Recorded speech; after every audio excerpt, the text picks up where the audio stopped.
Okay, thank you. Yeah, just first of all, honored to be here representing University of Cincinnati. And, very excited. What a great venue here in Frisco, Texas. Awesome to be here. First thing I want to acknowledge being here in Texas is the Texas flood victims. Been watching it on the news, and incredible what happened there. And thoughts and prayers are going out to those families. I cannot imagine what they're going through. Want to make sure I recognize that. And just, talking about our players that are here representing Cincinnati, we brought four really, really outstanding human beings.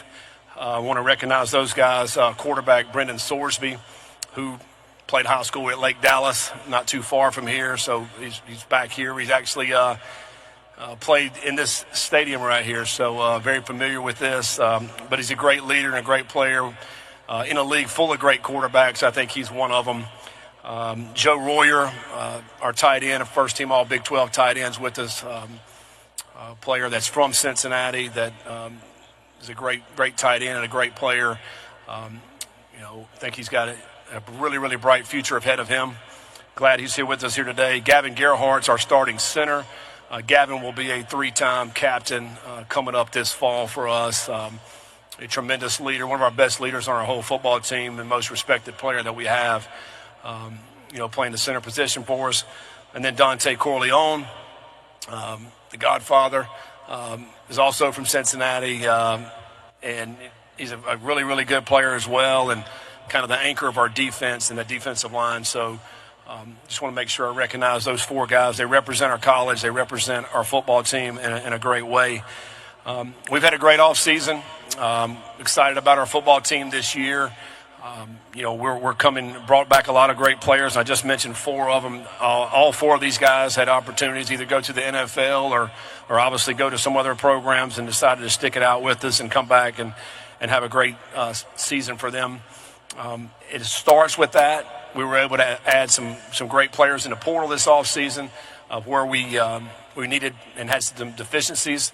I think we added some great speed, particularly in the wide receiver room. Which we needed to be able to do that in order to have some more big plays on the field. I think we are a much more explosive football team this year. And then defensively in the secondary. Needed to add some depth there as well. So excited about the team that we got coming out this year. I know this league is outstanding from top to bottom. Any team, I think, is certainly capable of winning the Big 12, including the Cincinnati Bearcats. So with that, I'll open up with questions. Again, if you have a question, please raise your hand so we have a microphone holder stand by you. We'll go here, center right. Hey, Coach. Keegan Nickerson with Bearcat Journal. You brought in multiple starter-level receivers, already have Joe Royer on the roster. How do you kind of go about managing expectations throughout a season when you have so many guys who can rack up yardage? Yeah, you got one football, so all those guys are going to want to catch the ball or carry the ball. Tyree Walker's a running back that we brought in that we think could be really good for us. I think we want to have good balance across the way on the offense. So Joe Royer had 50 catches last year. Love for him to be able to have 50 catches again next year. We'll see how it goes. But these guys on the outside are going to need their touches as well. In order for our offense to be able to score points and move the football, we're going to have to distribute the football and let everybody have some touches. I think we have enough talent out there that all the guys can be able to make plays on the perimeter. If you are being able to stretch the field vertically and horizontally, it's going to open up for the running game and allow the running backs to be able to get their touches. So I think we got to do a great job of distributing the football, allowing all the guys to feel a part of the offense, and therefore defenses can't key on one guy. And I think that's going to be really important as we find our identity for our offense this year and how we can maneuver through that. We'll go center right in the back. Thank you. Tyler Budge, CF Budge. Coach, I got a two-parter for you. Firstly, I've had people reaching out to me and some people taking notice that you went from your iconic visor look to more of a full hat look in some practices and stuff. Was that an intentional change? Yes. Hello? Oh, maybe they cut my mic. That was a terrible question for him.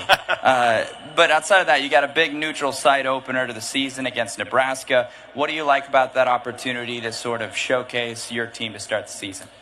Yeah, we're excited about the first game. You know, Nebraska's Coach Rule has obviously done a great job there of getting that program back. Went to a bowl game last year. They did some really good things in the portal this offseason, brought in some great players, some linemen, receivers, some defensive players. Now we're playing in a neutral site. It's going to be exciting to play in Kansas City. Open it up on a Thursday night on ESPN. I mean, it's a great gauge for our football team, kind of to see where we're at. It's one of these games too. It's the first game of the season, so you're not playing a FCS team or something to start a year. I mean, we feel like we've got to be hitting on all cylinders when you're starting the season playing against a team like Nebraska. So there's been a little bit more sense of urgency, I think, in our building throughout the summer of getting ready for this first game, and we know it'll be a great challenge and it's a great test. Obviously looking forward to that. Gentleman in the maroon cap. Hello, Scott Springer from Cincinnati Enquirer. You had to play your first 2 seasons minus an indoor facility. Now you have this majestic structure. What has it meant in terms of getting new kids, and how important is that in today's world of college football? Yeah, I mean, it's just hard to put it into words. What this building has really meant to our program. Even we moved into it a couple of weeks ago. When you walk into the building, you basically puts a smile on your face. It's bright, it's airy, it's big, it has a lot of volume to it. Every place you go in the building, you see a player, which I love. The connection that we have with our current team, I think, is incredible. But not even talking about the indoor. I mean, that is awesome itself to be able to go right outside and practice inside of our indoor facility there. It's the connection in the building is tremendous with the locker room, training room, and weight room all there. We have a cafeteria in there for all our student athletes to come and be able to eat their meals there inside the building. But you mentioned recruiting. I mean, we're in a world where recruiting that's where it's at. I mean, you got to recruit. You have to retain your players. You got to recruit high school players and the transfer portal. And for them to be able to walk into that building, it's different. And they're, it's a smile on their face when they walk in and see that facility as well. And we have all the modalities for enhancement and recovery to be able to develop our players. And that's what it's all about. It's player development. We've always been about player development. We'll always be about it.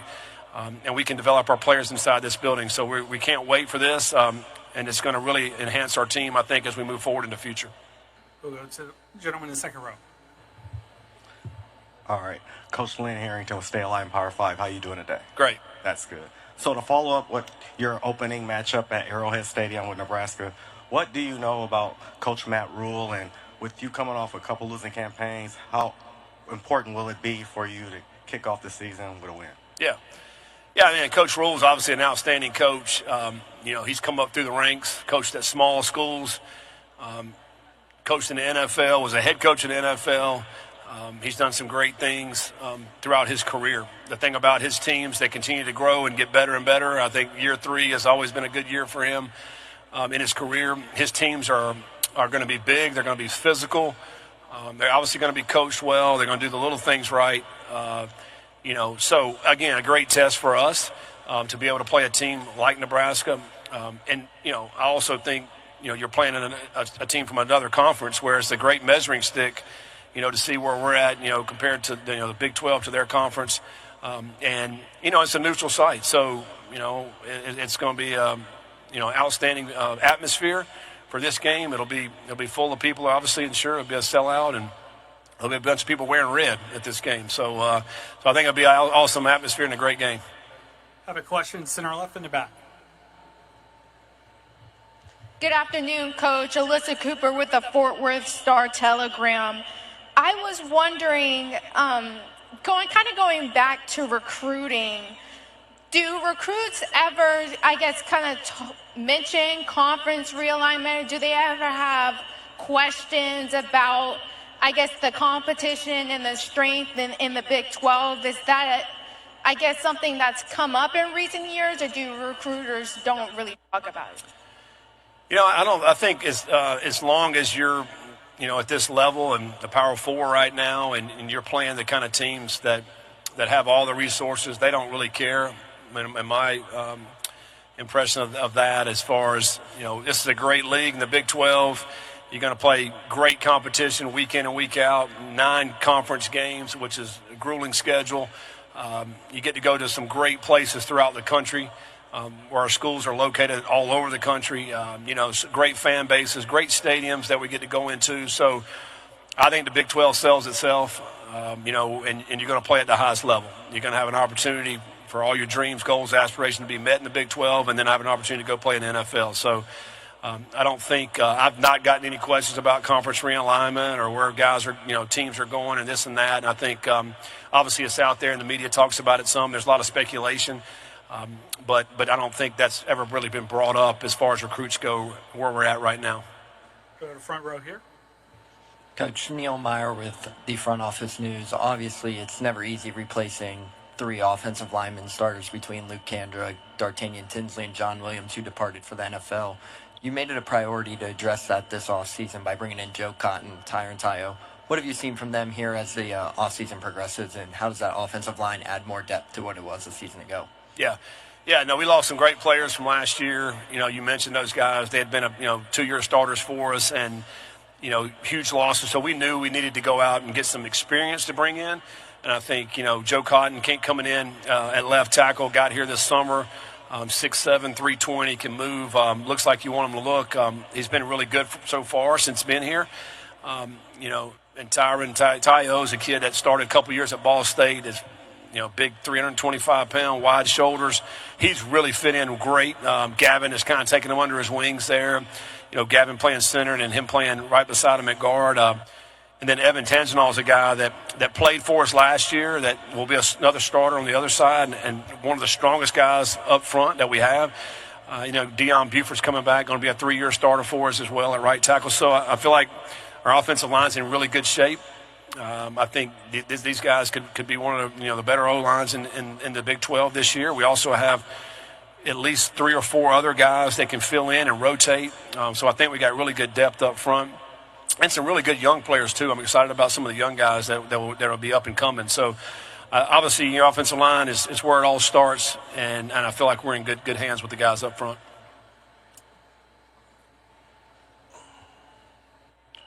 Hey, Coach. Nick Hamilton, Nightcast Media. I wanted to ask you just what are some of the differences that you notice about your team in the off-season as they prepare for this 2025 season and obviously obtain the goal of winning the conference?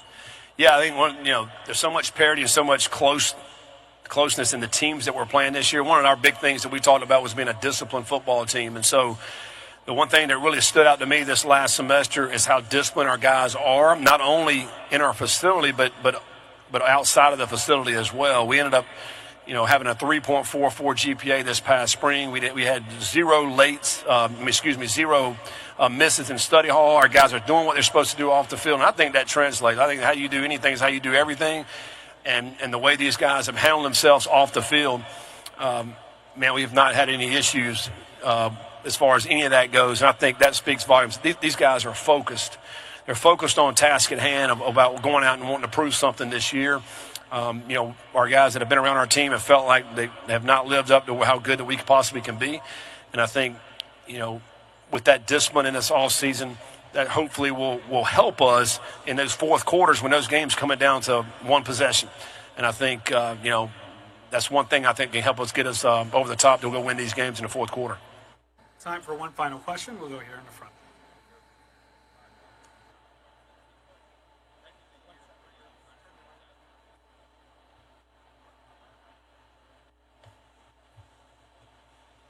Sorry. Ryan Roberts with Riverfront Cincy. Coach, you've got a unique blend of returners as also transfers. Heading into year 3, which areas have you prioritized that you've kind of seen as needing more depth within this league? Yeah, I think certainly wide receiver has been a spot where we felt like we needed to upgrade. We need to get more guys that can produce at a high level. More speed, more explosiveness, being able to knock the top off, being able to win one-on-one battles. I think in this league, you get into some of these tight games and guys are going to play you man-to-man. You got to be able to try to get some separation. And I think the first 2 years we were not good there, and I think that's certainly a place where we try to address that need. I think also in the secondary, being able to stay on top and keeping everything in front of you, and not giving up those big plays. It certainly has hurt us in the Big 12 in the last 2 years as well. So those are two places I feel like we've really tried to address that in the offseason and really tried to work on that as we head to this season. I think if we can improve on those two aspects, it's certainly going to translate in some wins for us, along with being more disciplined. I mean, and that's just a mindset and how you care about your business.